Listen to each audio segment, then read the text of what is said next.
Hey, salut à tous, ici c'est Segalix, bienvenue aujourd'hui sur cette nouvelle vidéo astuce de Luigi's Mansion 3 pour savoir où et comment trouver les gemmes du 5e étage. Allez, on est parti, let's go. Alors, pour trouver la première gemme du moins, il faut sortir de la chambre 505 dans le grand couloir. Et en fait, elle est juste à droite, là, dans la gueule du dragon. Donc, il faut récupérer cette boule et lui envoyer en pleine face.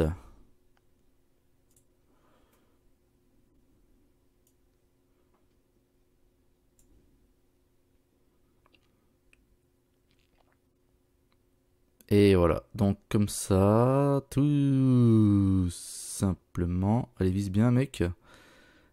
Allez, bing. Et voilà, on est parti pour débloquer toutes les gemmes. Et voilà, donc la première gemme. Allez, let's go pour la deuxième. Alors, donc sur la suite qui est tout à droite de l'étage, il faut aller sur la terrasse en extérieur. Et il faut regarder dans la longue vue. Et au bout d'un moment, ça va te débloquer le fantôme cristallisé, qui nous débloque à chaque fois une petite gemme. Et voilà. Donc il suffit simplement de l'attraper, de l'éclater, et puis on va débloquer notre deuxième gemme. Et voilà, donc ça c'est fait. Bing, et bing, et bing. Donc, hop, deuxième gemme. Allez, on est parti pour la troisième. Let's go. Alors, concernant cette troisième gemme, il faut aller dans la chambre numéro 507, et dans cette chambre, il y a des toilettes, enfin une salle de bain, donc ce qui reste de la salle de bain, et il faut passer, aspirer le rideau comme on vient de faire à l'instant. Et là, vous pouvez voir la gemme qui est en train de flotter dans les airs, juste à droite. Donc il suffit de nettoyer un petit peu le passage, de virer la molle verte pour y accéder. Allez, hop, trouve la petite porte que devant toi, mec. Voilà. Allez, la troisième gemme, ça, c'est fait. On est parti pour la quatrième. Let's go. Alors pour la suivante, il va falloir qu'on vire cette genre de jukebox ou machine à distribution, je ne sais pas ce que c'est. Elle est juste positionnée devant une porte. Donc hop, tu mets devant un coup de ventouse, tu vires cet appareil. Donc cette pièce hall est juste à droite du hall d'entrée où il y a l'ascenseur. Donc tu passes la porte et derrière il y a en fait la laverie et c'est ici qu'on va trouver la prochaine gemme. Allez, go. Et elle est exactement... Bon, une fois que tu auras viré les fantômes, donc on va attendre ça de suite. Donc voilà, ça c'est fait. Elle est derrière cette bouche de ventilation. Hop, tu fais sauter la bouche, la porte, et tu trouves la quatrième gemme. Et cool, ça c'est cool, hein. Quel con.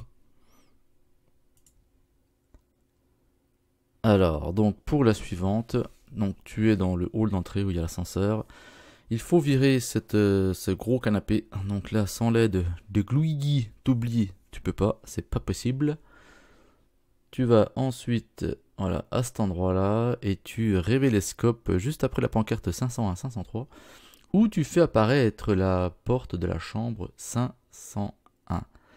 Ensuite, après avoir fait ceci, tu vires les deux molles qui sont devant toi, et tu devines au niveau de la tapisserie, si on peut appeler ça comme ça, une porte invisible qu'il va falloir de nouveau révélescoper. Et voilà, hop, bingo. Une fois que l'opération est faite, tu aspires les bouboules bleues, comme d'hab, et ça va nous débloquer un accès à la terrasse extérieure. En même temps, une terrasse, elle est rarement intérieure. Et là, tu vas à droite et on voit la gemme qui se trouve dans la gueule de cette bébête là, je sais pas comment que ça s'appelle. Et voilà pour la cinquième gemme, on est parti pour la sixième, les amis.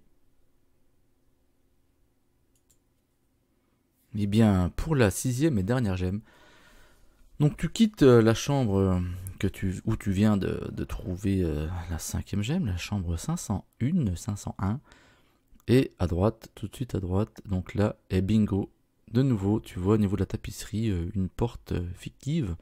Donc tu l'as fait apparaître avec ton révéloscope. Donc c'est la chambre 502. Et là, il faut virer la petite malle pour débloquer l'accès à cette porte.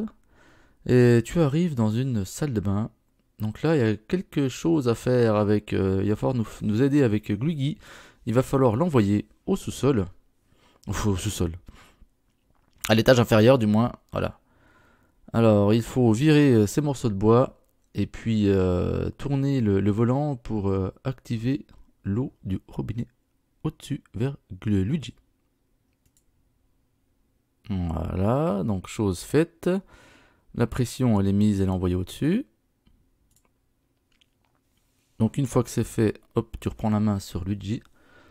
Tu souffles pour faire tourner le robinet. Ça libère l'eau et la quantité d'eau fait sauter la petite molle qui se trouve dans la baignoire. Tu exploses la molle et là tu découvres donc la 6e et dernière gemme. Donc voilà les amis, j'espère que cette vidéo vous aura plu. Si c'est le cas, n'hésitez pas à la liker, la commenter et puis la partager surtout. Et bien évidemment à vous abonner à ma chaîne si vous n'êtes toujours pas abonné. Allez les amis, sur ce, je vous dis à ciao, bye bye et à bientôt. C'était Segadix.